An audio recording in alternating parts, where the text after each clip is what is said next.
Video is to show how to use the speaker to project the audio from the PC at the lecture room.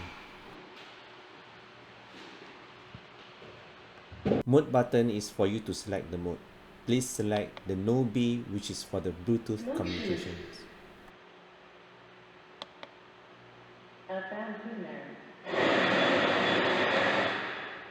Line in. Bluetooth. Open any applications such as the YouTube and test your audio.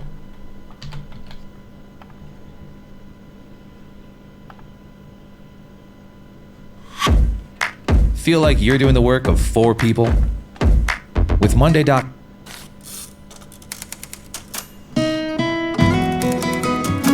Just use only the first knob, which is labeled as volume in the video, to control the volume up and down.